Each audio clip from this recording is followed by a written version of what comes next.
to our adventures in Australian literature. So I have a book for you this week. Bit different. We have done one by this author before. Bit different, but we're doing a Dorothy Porter. But before we start, remember, if you would like to support us, there is our shop where we have books and writing services. There is also our Redbubble shop where we have over 100 designs. I've noticed we've had a lot of new subscribers, so like, comment, subscribe and share. That really also helps us massively. So our book this week is Akhenaten by Dorothy Porter. And Akhenaten is a novel in verse, like The Monkey's Mask, which is the last one by Dorothy Porter that we looked at, or rather the first one by Dorothy Porter that we looked at. I have most of her I think I have all of her novels in verse and some of her poetry, so I will be bringing the other novels in verse. But I thought we would have a look at Akhenaten first. It's actually her first novel in verse, I believe. It was published in 1992. And Akhenaten takes the ancient Egyptian heretic pharaoh Akhenaten as its subject. And the narrative goes through his life. It is broken into several different groups of poems. So not exactly chapters as such, but different time periods in Akhenaten's life. So we have at first Malakata, which is his childhood with Queen Tai. So this is Akhenaten as a boy and as a teenager before the co-regency period with his father. This is his marriage, his meeting and marriage to Nefertiti, and his earliest experiences. The second son, who is not expected to be the heir, who becomes the heir to the throne due to the death of his older brother. The next part we have is Thebes, which is the first 6 years of his reign, which is he is co-regent with his father. So it is the early part of his reign. He is a young leader. He is, while still in a position of wishing to revolutionize the world, he is still very much aware that he is a co-ruler with his father, and that the old gods and the old priests have extraordinary power still. The next part is Akhenaten, which is his regnal years 6 to 12. So this is his building project, his city in the desert, moving away from the traditional religious centers. This is his big move, his power move, his establishing himself in his own vision of the world, and his establishing of the solar cult of Aten. And then the last part is also Akhenaten. So it's all, these are labeled by where they are. This is in his city, but this is years 12 to 17, the last 5 years of his reign, and this is where everything unravels. This is where the great visionary idea of being bringing this new world to Egypt falls apart, where he starts to become desperate about not having sons, and this leads him to horrendous parental betrayals to his daughters, leading to the deaths of a daughter and a daughter. It leads to the estrangement between him and his beloved queen, Nefertiti. And it also leads to his incestuous relationship with his brother Smenkhare, who also dies. It is the bringing of the plague to Egypt. Plague comes to the country. It is the end of the building works. It is ultimately the death and being told, you are going to die and everything you have built is going with you. And I think that it is a fascinating sort of book. As it's interesting when this was written. So Dorothy Porter was looking at the bust of Nefertiti in the Berlin Museum in 1989, at a time when the Soviet Union was falling. This was published in 92, so by that point the Soviet Union had well and truly fallen over. Germany had been reunited. The world had completely changed. She then wrote a introduction in 2007 when the Howard government sort of imploded. It didn't really implode. People got sick of them and voted them out because there was a viable alternative offered.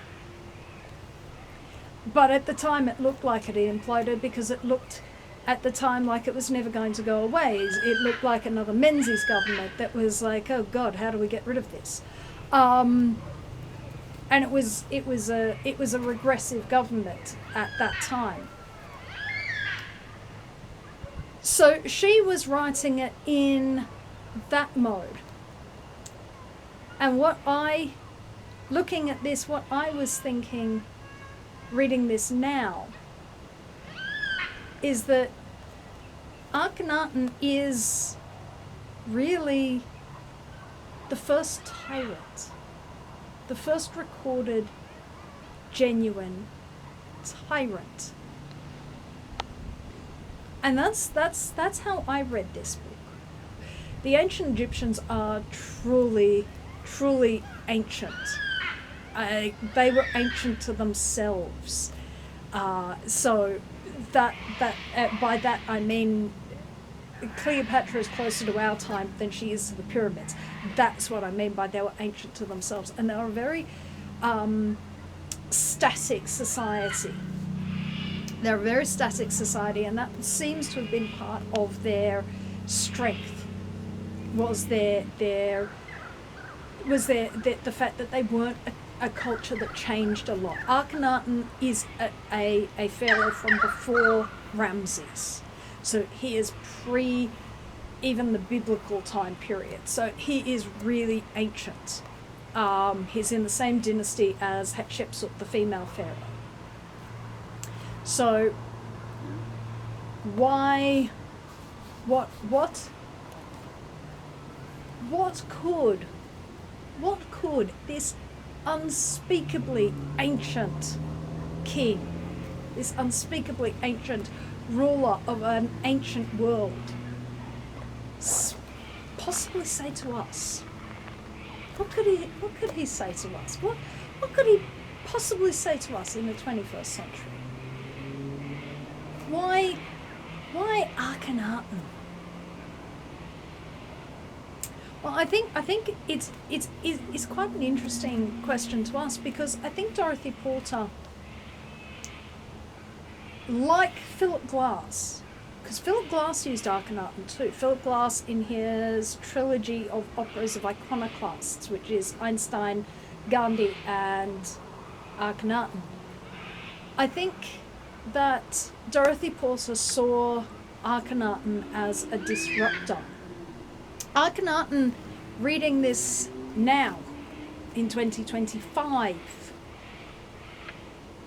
I didn't so much read him as an iconoclast, but as really the first recorded tyrant. Because he took the role of Pharaoh, a role that is as much a political role as a symbolic role, as the living Horus, the reflection of the gods on earth, and he neglected that. The pharaoh in ancient Egyptian society was as much a political leader and a religious leader as a symbol of the world being in the right order. He was symbolic as much as anything. And he neglected that.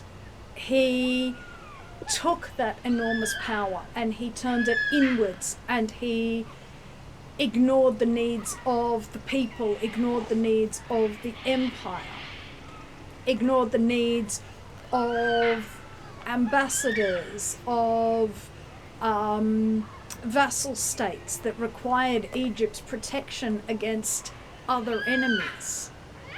He ignored those things for his own selfish desires. And we see his desires in here, his desires for his God, his desire to change the structure of the society in which he lives. You see it in his sudden desire for a son, which results in his incest with his daughters. The result of one of these is the death of his daughter and his granddaughter. It gets really icky. It really gets icky. It is the alienation of his daughters to him, his eldest daughters, who he has attempted to have a son with. His turning to his brother as a sexual outlet when his wife, angry with him for what he has done to their daughters, leaves and goes to one of the other palaces, leaving him alone. We see this in his mother's rebuke of him, which is, why are you doing nothing about the Hittites? The Hittites that are on our border. Do something about that. Be a king. He is allowing his own selfishness to corrode every single thing that is of value and that causes stability. It is little wonder that there is a plague that has broken out. Why not? The symbol of stability is unhinged. What is going to keep the plague from the city? What is going to, why are the people still in the city in the first place during the inundation, which allows the plague? Because he's abandoned his building projects. The building projects of the pharaoh are not just power, a show of power. They're a way of getting this populace away from the Nile once it's flooding, out into the desert, dole out the grain when there is no grain, and build stuff. This is as much a way of managing the world that you live in, and he is now abandoning this. He is a tyrant. He is allowing the enemies of Egypt to take vassal states from him. He is weakening their power in the world. This is what happens when you have a tyrant. We know this. We know so many tyrants. It doesn't matter whether they're Robespierre or Napoleon going and, yes, I'm going to invade Moscow, yeah, but what about all this that you've conquered? It's all going to go to waste. This hubris of constant militarization, constant seeking for enemies, constant this internal vision that wants to remake the world. A personal internal vision is not actually a good place to remake the world. You start to think very much like the constitutional peasants in Monty Python and the Holy Grail. Watery tarts lying about in ponds handing out scimitars is not an appropriate method of choosing leadership. And that's what the tyrant is somebody who is so focused on their own personal vision that they ignore the fact that the power that they have is there to serve, not to just have and hoard. It doesn't matter whether they're them, Napoleon, Robespierre, Hitler, Stalin, any of them.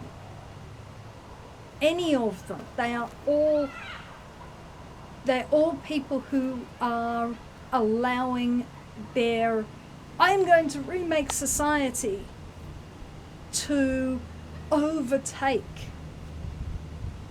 where they are, where their duty towards their country, towards their people, towards the nation. That's why it's always called service. It is technically service. And so I think that Akhenaten is interesting. Reading this is interesting now. Akhenaten is consumed by his god. He is consumed by his godly vision. He is consumed by his erotic interests. He is consumed by his thoughts of longevity. And he is scornful. It's more than just he is consumed with these things. He is scornful of what already exists. He is scornful of things that the populace holds sacred and important. And when you put yourself, when a tyrant takes power, when they put themselves in a position where they tell people, I know better. Not only do I know better, I am going to trample on and destroy everything that you value. Then you end up with someone who will be either hated or, in the case of the ancient Egyptians, hated so much they are willing to erase him. Not just hear from the record, but the act of erasing and demolishing statues and damaging images, abandoning the city, of cutting the images out, is not only to erase someone in now and in the material world, but to erase them in the other world, is to erase them in the afterlife. And I think that is the warning that happens with tyrants, is if you work against the people. Now, Akhenaten is not reforming anything. Not really. I noticed while looking him up that there is a certain pieces written that see him in terms of a stepping stone to monotheistic Abrahamic religions, but I think that is more a scholarly bias than actually what was happening with Akhenaten. Akhenaten is a true tyrant. He is a tyrant because a reformer, someone who reforms things, someone who changes things, generally they bring people with them. Martin Luther King was a reformer. He brought people with him. Henry Parkes, father of Federation, was a reformer. He brought people with him. Australia has over 100 years as a federated, independent, its own independent country, the Commonwealth of Australia. At Henry Parkes' death, they didn't just go, oh look, the tyrant's dead, let's go back to being our separate colonies. It was, no, we have a new identity of ourselves as Australians, not citizens of individual colonies, but as citizens of a country, and an identity that goes with that. It took a long time. It was a reform. If a tyrant is not reforming, a tyrant doesn't reform anything. Tyrants are reviled, as Akhenaten is reviled. Akhenaten is carved out and forgotten. So he goes, his world disappears. The god Aten disappears. You don't see Aten again outside of this. Tyrants, that I think is the hopeful quality of this. It is the reminder that tyrants, when you go in and you break things and you forcibly change things, that without the will of the people, whether you are a king, whether you are an elected official, whether you are a revolutionary, if the people aren't with you, no matter what you do, it cannot last. It cannot last outside of your lifetime, of the time that your thumb is on them. And I think that is although we seem to be unable to get rid of people who've decided in a massive fit of ego that they know better and that they are going, given that even though we have not been able to free ourselves from people who decide in a massive fit of ego that they are going to reform the world and they know exactly what they have to do, regardless of whether the people are with them or not. The thing that has remained true from Akhenaten onwards is that you can use violence, you can use pressure, you can use economic sanctions, but it won't last. It won't last. It will do damage. There is no quibbles about that. It will do massive damage while it's happening, but it won't last. It becomes that legacy built on stand. Akhenaten is Ozymandias. Shelley's Ozymandias. I honestly I'm not a fan of Shelley, and I find Ozymandias is like Ramses. You're telling me Ramses the Great is Ozymandias? I think Akhenaten is Ozymandias. Akhenaten really fits that mold much better, and I think that's the mode of a tyrant. Is Ozymandias is the statue in the sand that no one remembers who he is and nobody cares. because that's what happens to tyrants. So, it is a beautiful, beautiful book.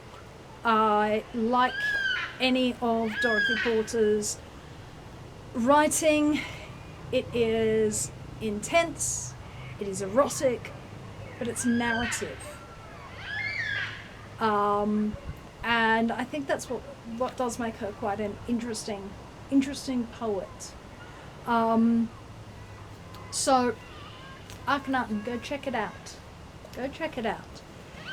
I think it does help to be reminded that tyrants do not have long lifespans.